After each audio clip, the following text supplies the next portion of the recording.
में गर्मी का कहर तेजी से जारी है, बढ़ रहा है।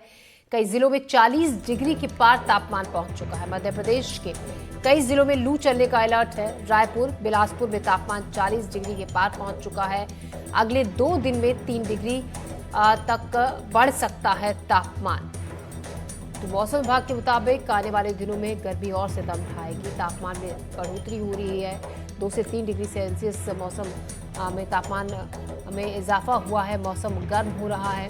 तो गर्मी के मौसम में लोग परेशान हैं, बेहाल हैं। गर्मी के मौसम में लोग ठंडा जूस पीकर अपनी गर्मी को कुछ कम करते हुए नजर आ रहे हैं। मुंह पर कपड़ा बांधकर या छाते का सहारा लेकर गर्म लू से बचाव करते हुए लोग नजर आ रहे हैं, क्योंकि जो तपती गर्मी है उसका एहसास कहीं ज़्यादा बढ़ गया है। 2 से 3 डिग्री सेल्सियस तापमान में बढ़ोतरी हुई है। मौसम 40 के पार कुछ जगहों पर तापमान पहुंच गया है और मौसम विभाग का यह अनुमान है कि आने वाले दिनों में गर्मी और से दम ढाएगी, तापमान में और इजाफा होगा। तो गर्मी के इस मौसम में लोगों को खासी परेशानी हो रही है। साथ ही कुछ इलाकों में पानी की काफ़ी ज़्यादा किल्लत है। बिजली कटौती से लोग दो चार हो रहे हैं। तमाम तरीके की दिक्कतें, ऐसे में स्कूलों की छुट्टियां भी अब जल्द ही पड़ने वाली हैं, क्योंकि गर्मी काफ़ी ज़्यादा बढ़ रही है। तो गर्मी में बिकने वाले जो मटके हैं जिनमें पानी ठंडा होता है और ठंडा पानी लोगों को गर्मी के मौसम में थोड़ी सी राहत देता है, उनकी बिक्री बढ़ गई है। छातों की बिक्री बढ़ गई है। ऐसे में लोग जो बाहर धूप में बाहर निकलते हैं वो इस तरीके से अपना बचाव करते हुए सड़कों पर नजर आते हैं, छाते के सहारे या फिर मुंह पर कपड़ा लपेटे हुए, क्योंकि गर्म हवाएं कहीं ना कहीं और ज़्यादा परेशानी बढ़ा रही हैं। जो लू चल रही हैं वो परेशानी को और ज़्यादा बढ़ा रही हैं। हमारे संवाददाता हमारे साथ जुड़ गए। निहारिका शर्मा संवाददाता हमारी भोपाल से हैं, जुल्फिकार हैं रायपुर से। निहारिका, मैं पहले आपके पास आ रही हूँ। कैसा मौसम इस वक्त है, क्योंकि बताया जा रहा है कुछ इलाकों में तापमान 40 के पार पहुंच चुका है। जी बिल्कुल, देखिए अब ज्योति सही कह रहे हैं। भोपाल की बात करें तो भोपाल का तापमान इस पूरी सीज़न में पहली बार 40 डिग्री के पार गया है। वहीं अगर पूरे मध्य प्रदेश की बात करें तो मध्य प्रदेश के 14 ऐसे ज़िले हैं जिनका तापमान 40 के पार पहुंच चुका है। सबसे गर्म हमारा नर्मदापुरम और रतलाम रहा है। रतलाम का तापमान 42.6 डिग्री दर्ज हुआ, तो वहीं नर्मदापुरम का तापमान 42.3 डिग्री दर्ज किया गया। धार की रात जो है वो सबसे गर्म रात रही। 26 डिग्री तापमान जो है वो धार में दर्ज किया गया और इसी तरह का तापमान जो है वो आगे भी देखने को मिल सकता है। आज की बात करें तो आज का मौसम जो है वो भी 40 डिग्री के पार हमें देखने को मिलेगा और उसके बाद आने वाले 3 दिनों में इसी तरह से तापमान जो है उसमें इजाफा लगातार होगा। मौसम विभाग ने लू चलने की जो संभावनाएं हैं वो भी जताई है। दरअसल राजस्थान से जो गर्म हवाओं की लपटें आ रही है उसके चलते तापमान में वृद्धि जो है वो देखने को मिली है और यही कारण है कि राजस्थान से लगा हुआ जितने भी जिले हैं उसमें गर्मी भीषण पड़ रही है और आने वाले दिनों में जो गर्मी का तापमान है वो 45 डिग्री तक पहुंचने का अनुमान जो है वो मौसम विभाग ने लगा दिया है।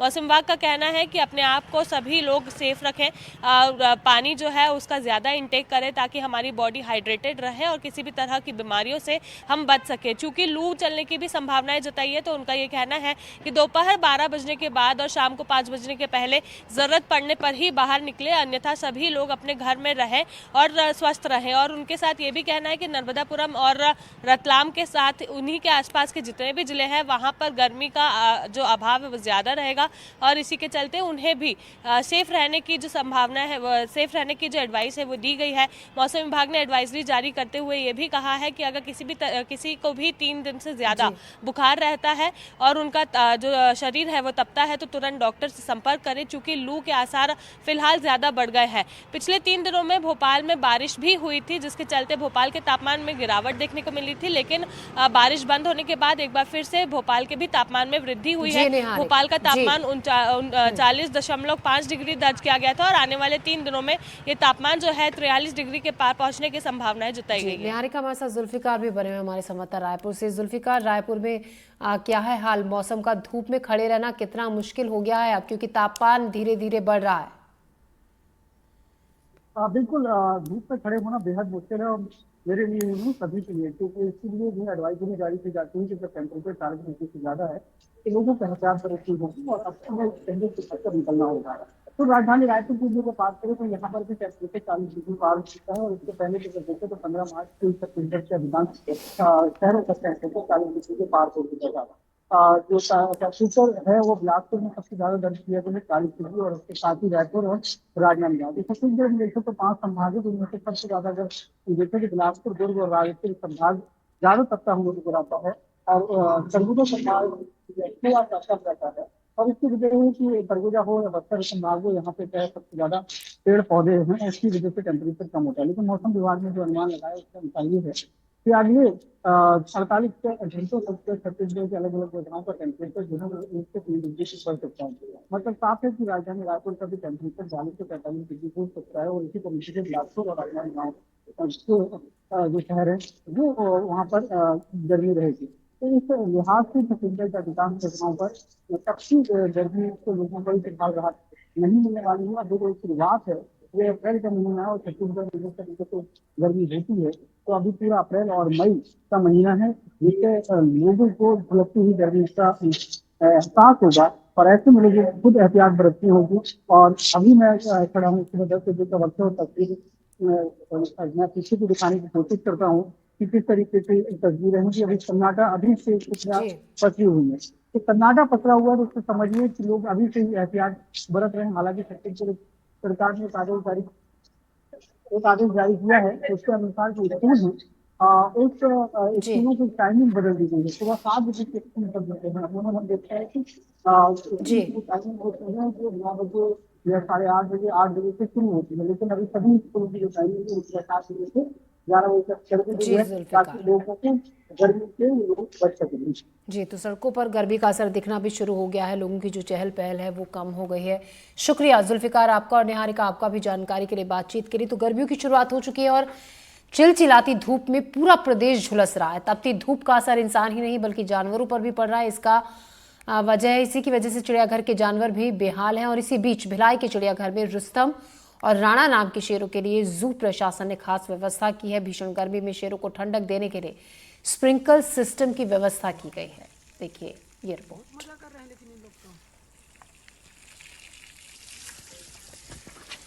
तो गर्मी से इंसान ही परेशान नहीं है, जानवरों को भी बेहाल कर रही है ये गर्मी। ऐसे में जू में स्प्रिंकल्स की व्यवस्था की गई है जानवरों के लिए, ताकि उनके लिए जो गर्मी है वो कुछ कम हो। गर्मी का मौसम शुरुआत हो चुका है, और तापमान के बारे में आपको बताएं तो 37 से 38 डिग्री वर्तमान तापमान है। ऐसे में सिर्फ इंसान ही नहीं, जानवरों के लिए भी कूलिंग सिस्टम का व्यवस्था किया जाता है। मैं आपको बता दूं कि इस वक्त मैं भिलाई के मैत्री गार्डन में हूं, जहां पे यहाँ जितने भी मौजूद जानवर हैं, चाहे वो शेर हो, हिरण हो, भालू हो, बंदर हो या पशु पक्षी हो, सभी के लिए प्रॉपर पानी का फव्वारे का व्यवस्था किया गया है। बीच बीच में उन जानवरों को पानी से नहलाया जाता है, ताकि उनका भी टेम्परेचर इक्विलेंस रहे और उनको किसी तरह की परेशानी ना हो। मैं आपको बता दूं कि अब इतनी भीषण गर्मी में भी लोग बड़ी संख्या में यहाँ विजिट करने पहुँचते हैं, अपने बच्चों के साथ, अपने फैमिली के साथ, और पूरा फैमिली एंजॉय करती है। ऐसे में भिलाई मैत्री गार्डन में पूरी तरह से शीतलता का व्यवस्था किया गया है, ताकि ना तो जानवर को किसी तरह का कोई प्रॉब्लम हो और ना ही इंसानों को हो। ये तस्वीर आप देखिएगा कि किस तरह से शेरों को भी पाइप के माध्यम से नहलाया जाता है। बीच बीच में खाना देने के बाद जस्ट ही उनको नहलाया जाता है। और नहलाने का कई तरीके से नहला जाता है। जैसे हिरण की बात करें तो हिरण के लिए स्प्रिंकलर सिस्टम का व्यवस्था किया गया है, फव्वारों का व्यवस्था किया गया है। साथ ही साथ कुछ ऐसे भी जानवर हैं जिनके लिए गड्ढों में पानी भरा गया है, ताकि वो वहाँ पानी का या ठंडकता का लुत्फ उठा सके। चंद्रकांत शर्मा, एनडीटीवी, दुर्ग। और अब बात करते हैं जल संकट की। गर्मी शुरू होते ही पानी की किल्लत भी कुछ इलाकों में शुरू हो जाती है। बेमेतरा जिले में बहने वाली शिवनाथ नदी सूख चुकी है। कुछ महीने पहले तक जिस नदी में तेज बहाव में पानी बह रहा था, उस नदी को अब पैदल ही पार किया जा सकता है। रेत माफिया ने अवैध उत्खनन के लिए एनीकट से पानी को बहा दिया, जिससे कई गांवों के सामने पानी का संकट खड़ा हो रहा है। 18 मार्च से शुद्ध मीठा पानी नहीं आ रहा। गर्मी में बनाने की कोई आवश्यकता ऐसी महसूस वाली बात नहीं है। वो चूंकि टास्क वर्क है और उनकी समय पे काम कराने हैं। ग्रामीणों का ये आरोप है उसी वजह से पानी नहीं है उसके, उन्होंने कोई जो ठेकेदार वहाँ पे काम कर रहा है वो किसी प्रकार कोई छेड़खानी नहीं किया है। वो नदी गर्मी के कारण से इतने तो नदी किनारे में इतने पंप्स चल रहे हैं कि जो कृषि कार्य के लिए, उसकी वजह से भी सूख रही है। मैं इस वक्त खड़ा हूँ बेमेतरा जिला मुख्यालय से लगभग 30 किलोमीटर दूर स्थित ग्राम पंचायत रेवे के शिवनाथ नदी के घाट पर। शिवनाथ नदी का घाट इसलिए कह रहा हूं कि ये जीवनदायिनी शिवनाथ नदी है, बेमेतरा जिले के लोगों को तारती है, यानी पीने के पानी से लेकर सारे आम निस्तारी को लेकर। लेकिन पानी की समस्या इस जगह जहां मैं खड़ा हूं वहां अभी फरवरी माह में पानी था, यहाँ पर खड़े होने की जगह नहीं थी। लेकिन अब देखिए कि किस प्रकार से जो रेत माफिया हैं वो इसके सीने को छलनी कर दिए हैं। फरवरी में ये जो नदी है वो अपनी धारा चल रही थी, बह रही थी, प्रवाहित हो रही थी और लोगों को पीने के पानी की प्यास बुझा रही थी। लेकिन रेत माफियाओं के चलते यह नदी सूख गई है और हम बीच नदी पर खड़े हैं। क्या हो गया अभी, कैसे? पूरा सूख गया नदी। कहाँ पर? यानी गेट खुल गए है, सलधाम पचरी बनी वो समय वो डार का थे एक टाइम खाली खवी, एक टाइम अभी नदी में फिर ये गेट बनाते हैं पानी के टंकी है नहीं, वो कारण दो बार हो गए नदिया सूखा तो कहाँ पर पानी आई। पानी जौन भर रही ऊपर में जहाँ जहाँ गड्ढा वहाँ पानी सूख गया, बहा दी।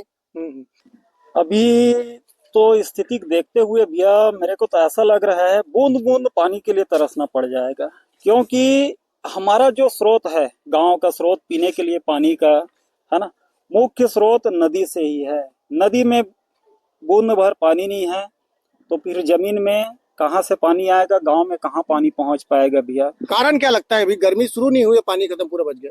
इसका मुख्य कारण तो भैया अवैध उत्खनन जो हो रहा है रेत का। कुछ लोग वहाँ अपने कमाई के लिए जहाँ पे एनीकेट बना हुआ है उसको उसके गेट को तोड़ के पानी पूरा बहा दिए। पानी बह जाएगा तो हमको रेत निकालने में आसानी होगी करके, और जिसकी सजा हमारे गांव के नहीं भैया पूरे जिले में ये समस्या निर्मित हो रही है सिर्फ कुछ लोगों के कारण। और दूसरी बात, जो लोकल नेता लोग भी हैं है ना, उनका भी इन चोरों को संरक्षण प्राप्त है। चोरों को संरक्षण प्राप्त है। आप युवा है, देखते हैं कभी अब आते तो पानी रहता था नदी में, नहीं पूरा फुल पानी। हाँ। अभी हम जेमर खड़े हैं और मेरा हम पैदल नहीं आ सकते, जब तक के नाव नहीं चलती तब तक हम पैदल नहीं आ सकते, नद का पानी के पास रहा से। हाँ हाँ। और अभी तो हमारा नदी पास में गांव है, जब हम पानी पर तकलीफ होते तो हमारे दूर वाला मन के वो मतलब भी परेशानी हुई। बिल्कुल दूर वाले नदी तीर वाला पानी नहीं मिल पाते तो दूरिया दूरिया भी पानी पर तकलीफ है। कई गाँव में जाता नाता पानी की बहुत ज्यादा तकलीफ है। आप कैसे करो गाय वाले, क्या तकलीफ होगी अब पानी के लिए? अब पानी के लिए बहुत ज्यादा तकलीफ है। हाँ। डैम को छोड़ दिया गया है। हाँ हाँ। अब गाय के लिए बहुत तकलीफ हो रहा है पानी के लिए। ऐसे हालत में गाय लोग बहुत प्यास, और यहाँ पर जमीन भी नहीं है उतना चराने वाला, इसी कारण गाय भुखमरी में मर रहे हैं अभी। अगर समय पर पानी नहीं मिला, तांदुला डैम या अन्य डैमों को नहीं छोड़ा गया तो आने वाले समय जो है अप्रैल के बाद मई, जून और जुलाई यानी 3 महीने कैसे निकलेगा, ये ग्रामीण का अपनी पीड़ा बता रहे हैं। अब सरकार को भी सोचनी चाहिए और जिला प्रशासन को भी सोचना चाहिए। अभी भी अवैध उत्खनन जारी है। एनडीटीवी के लिए बेमेतरा से सुजीत शर्मा।